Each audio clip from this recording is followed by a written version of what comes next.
मत्ती इसका 18 अध्याय। तब पतरस ने पास आकर उससे कहा, हे प्रभु, यदि मेरा भाई अपराध करता रहे तो मैं कितनी बार उसे क्षमा करूं?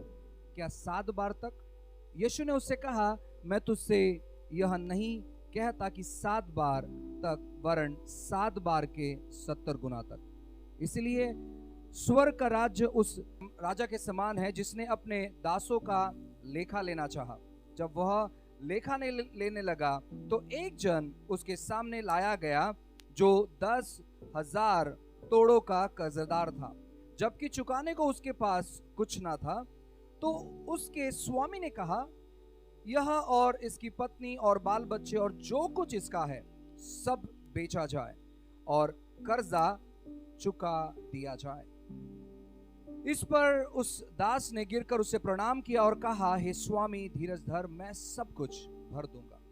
तब उस दास के स्वामी ने तरस खाकर उसे छोड़ दिया और उसका कर्जा भी क्षमा कर दिया। परंतु जब वह दास बाहर निकला तो उसके संगी दासों में से एक उसको मिला जो उसके 100 दिनार का कर्जदार था। उसने उसे पकड़कर उसका गला घोटा और कहा, जो कुछ तुझ पर कर्जा है भर दे। इस पर उसके संगी दास गिरकर उससे विनती करने लगा, धीरज धर, मैं सब कुछ भर दूंगा। उसने न माना, परंतु जाकर उसे बंदीगृह में डाल दिया, जब तक कर्जा भर ना दे तब तक वहां रहे। उसके संगी दास यह जो हुआ था देखकर बहुत उदास हुआ और जाकर अपने स्वामी को पूरा हाल बता दिया।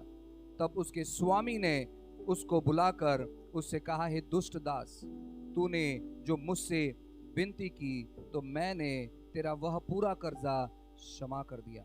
इसलिए जैसे मैंने तुझ पर दया की वैसे ही क्या तुझे भी अपने संगी दास पर दया करने को नहीं चाहिए था?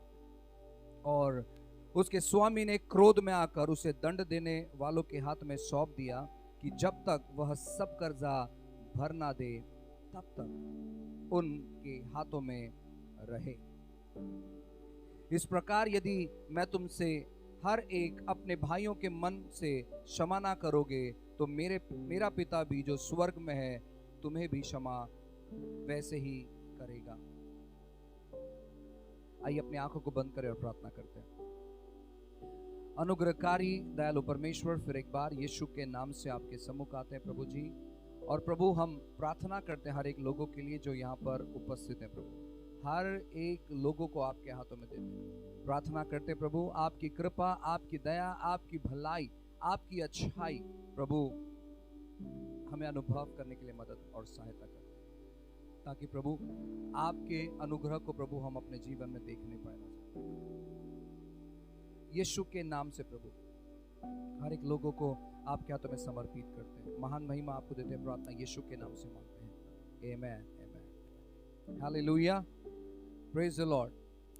बाइबल बहुत खूबसूरत तौर पर हमें कुछ बातों के बारे में बताया। सबसे पहली बात, अगर आप 21 नंबर के वचन में देखेंगे तो ऐसे लिखा है, तब पतरस ने पास आकर उससे कहा, हे प्रभु, यदि मेरा भाई अपराध करता रहे तो मैं कितने बार उसे क्षमा करूं? क्या 70 बार तक? और यीशु का रिप्लाई है, यीशु ने उसे कहा, मैं तुझसे यह नहीं कहता कि 70 बार तक, वरन 7 बार के 70 गुना। अब कुछ ऐसी घटना, कुछ ऐसी बात वहां पर हो रही थी जहां पर पतरस यीशु के पास आता है और पतरस यीशु मसीह से वार्तालाप करता है कि कैसे हम अपराध क्षमा करें।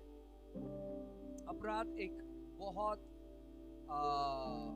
डीप, गहरा शब्द है और ये कहता है कि अगर कोई भाई मेरे विरोध में अपराध करता है तो उसे कितने बार क्षमा करना चाहिए? क्योंकि उसने कहीं तो सुना था कि हम 7 बार तक क्षमा कर सकते हैं। और वो जानता है यीशु मसीह के बारे में, वो जानता है यीशु के स्वभाव के बारे में, वो यीशु के विचार धारणाओं को जानता है। और यीशु मसीह से आकर वो सवाल करता है कि प्रभु, मुझे बताइए कि अगर मेरा भाई मेरे विरोध में अपराध करता है तो कितने बार तक उसे क्षमा करूं? क्या मैं 7 बार क्षमा करूं? उसके बाद क्या? और यीशु मसीह रिप्लाई देते हैं 7 बार का 70 गुना। और मैंने जब इसको कैलकुलेट किया तो वो आता है 490 बार।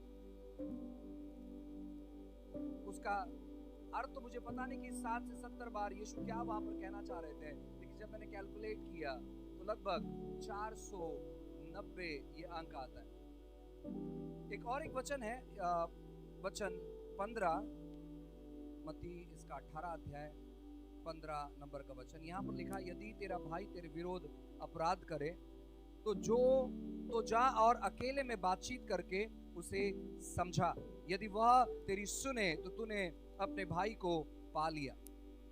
अब यहाँ पर यीशु मसीह वापस वार्तालाप करते, यीशु मसीह वापस यहाँ पर डिस्कशन कर रहे हैं पहले कि अगर तेरा भाई तेरे विरोध में पाप करता है तो जा और उसे अकेले में समझा। और अगर तूने उसे अकेले में समझाया, इसका मतलब अगर वो समझ गया तो तूने तेरे भाई को जीत लिया है, तूने पा लिया है।